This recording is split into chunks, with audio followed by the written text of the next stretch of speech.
تب إلى الله، فلعلك والله لا تمهل طويلا، ربما دنت ساعتك، ربما يختم لك على هذا العمل.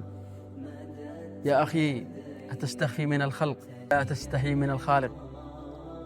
تستخفي من الخلق حياء منهم،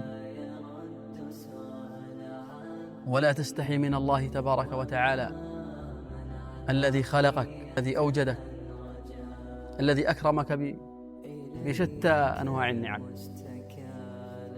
يا من إذا خلا بنفسه عصى ربه، أغلق على نفسه الباب، نسي رقيبه ومولاه. أما علمت يا أخي أن من أعظم أسباب ظلمة القلب حرمان الرزق، فتأتي الأمر هو الإصرار على الذنوب في الخلوات؟ أما علمت ذلك؟